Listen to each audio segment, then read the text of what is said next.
Hello, my name is Phil Hoy. I'm a Field Applications Engineer with Bourns. In this video, I will be demonstrating the use of our latest Bourns Protection Evaluation Board for RS-485 drivers. This is a new evaluation board that enables us to try out different surge protection scenarios for a wide range of RS-485 drivers. The evaluation board itself comes in two parts. The main board holds the protection circuit options and a simple 10-bit parallel in serial out shift register to enable us to generate a transmitted serial test byte complete with start and stop bits. We can select the byte we wish to transmit using the dip switches. The three basic protection options that are provided are the familiar thyristor type protector, which goes under the brand name TISP at Bourns, an electronic resettable fuse option under the TBU brand, and a power resistor based option that enables simple upgrade for those RS-485 drivers with internal surge protection. These protection options can be further enhanced using optional TVS diodes or gas discharge tubes as required.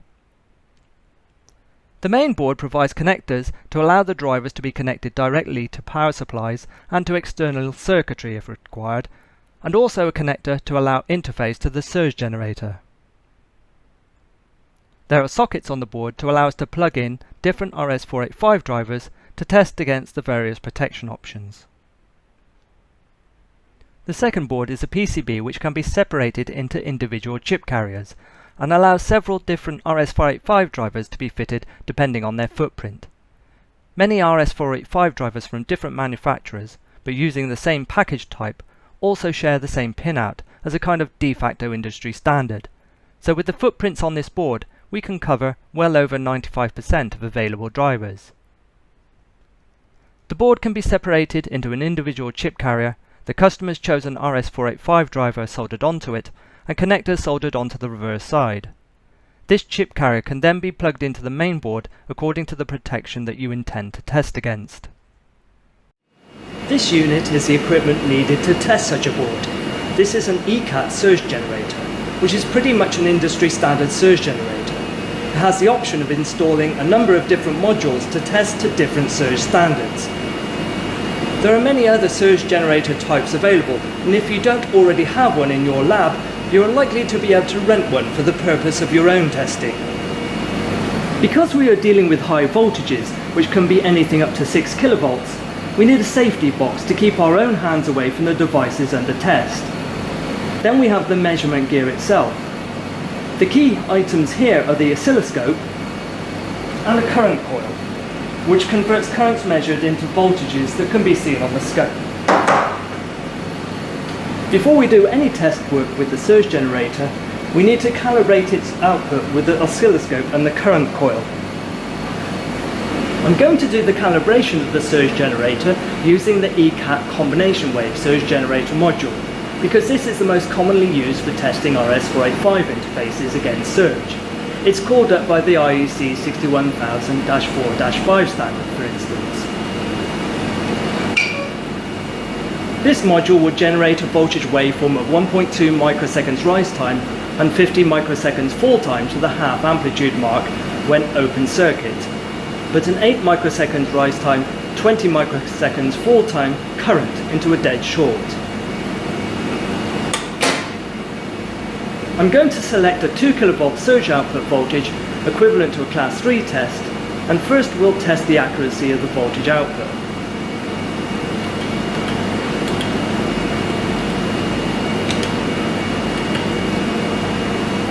It happens that the voltage is spot on what is required, 2000 volts peak. But if it wasn't, then we could trim the surge generator output until it was where we wanted it to be. Next, we're going to take a look at the current. We have a 2000 volt output of the surge generator, and it has 2 ohms internally, so we should be looking for 1000 amps peak. Measuring the current with the current coil, we discover the current is actually a little low. Once again, we can trim this error out by increasing the output of the surge generator to compensate. Before we go any further, we're going to take a closer look at the protection circuits. This is the circuit diagram for the TISP-based protection. We can see there is a 40 volt TISP protector on each of the RS-485 wires to ground. the TISP will react to any overvoltage applied to it, causing a dead short to the ground. By this means, it will divert the energy away from the protected component. The option of wire wound resistors is included on the board, as these can be used to limit the peak current into the TISP, thus enhancing the performance of the protection. For most cases, they are not needed, however, and certainly for the testing we will do today, the TISP is more than capable of handling the peak currents on its own. An option exists on the PCB to also mount a gas discharge tube. This would significantly enhance the robustness of the protection for RS-485. It is only necessary in those circumstances where the RS-485 cabling could be exposed to high levels of lightning surge. A good example would be an AISG interface on a cellular radio mast. The option also exists to add a small TVS diode. This would enhance both the ESD performance and the protection against residual voltages that might get past the TISP. The device shown is the ideal device from Bourns for protecting RS-485 from ESD, as it includes a positive 12V TVS and a negative 7V TVS in one small device. Most RS-485 drivers have suitable ESD protection internally, however. This is the TBU-based protection circuit. It consists of Bourns' unique TBU devices. These are fast resettable electronic fuses based on MOSFET technology that block the surge energy from reaching the protected component rather than diverting the energy to ground. The TBU itself is rated to several hundred volts according to the device type, but it needs to be protected from any voltage larger than that, and so we've used a 400V TISP to provide that protection. Overall, this TBU-based circuit protection is very robust. It doesn't just provide protection against surge, it can also protect against inadvertent mains power contact. Now what I'd like to do is to demonstrate the raw performance of the TISP and TBU protection with no RS-485 driver in place, using a blank chip carrier on the board. Here's the blank chip carrier, and I've set up the scope to measure current into a dead short on the connector, since it's residual current into the protected circuit that we are interested in. We've set up the ECAT to generate the surge we want, which has now been calibrated for 2 kV. I'm going to do the test according to IEC 61000-4-5, which for symmetrical lines like RS-485 suggests that the surge is applied common mode with respect to ground, with 80 ohms in each wire. The surge generator itself only has 2 ohms internally, so I've added the 80 ohm resistance externally in line with the connector wiring between surge generator and mainboard connector. Here's the mainboard all set up, with the blank chip carrier in place in the TISP protection socket, and with the current coil monitoring the current. The surge will be applied through the connector with the inline 80 ohms resistors. Okay, I applied the surge to the TISP protection first, and here you can see the result of that test. The current remaining as a residual during the surge is 5.78 amps peak, and that compares to the 25 amps per wire coming out of the surge generator. The duration of the residual surge is about 0.5 microseconds, which is a lot shorter than the surge generator output duration of almost 30 microseconds. Next, I'm going to apply the surge to the TBU protection. Here's the blank chip carrier in the TBU protection socket as before. The test is set up as for the TISP, with the surge applied through the connector with the inline 80 ohms resistors. And here's the result of that test. In this case, the current as a residual is down to 3.24 amps, and the duration is in the tens of nanoseconds range. So this TBU-based protection is particularly good at reducing the amount of energy reaching the protected circuit. We've taken a look at the evaluation board, and we can see that with the setup on the board we have good protection using TISP or TBU from Bourns. But is this protection sufficient for a real RS-485 driver? Here we've got an RS-485 driver mounted on a chip carrier, and we're going to apply the same surge to this device and see if the protection is adequate. We're going to start with the TISP protection first.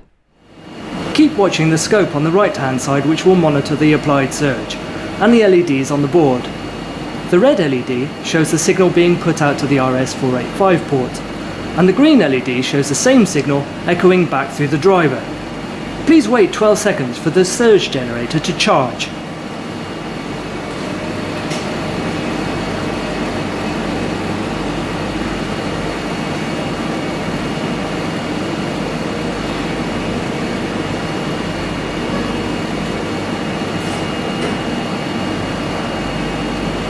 You can see that after the surge occurs, the green LED continues to show the echo of the signal put out to line, which means the driver survived this surge test.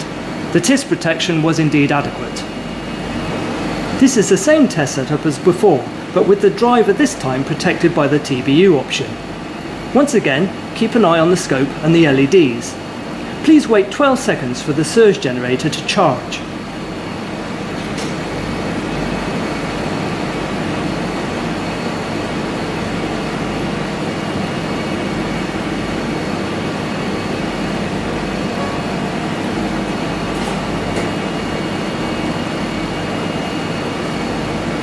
And once again, you can see that the signal through the driver is just fine. This protection also worked great. That concludes our demonstration. As you can see, the new RS-485 protection evaluation board from Bourns allows you to test the surge protection of any RS-485 driver you may choose with any of 3 basic protection options, ensuring that you arrive at a robust and cost-effective protection solution.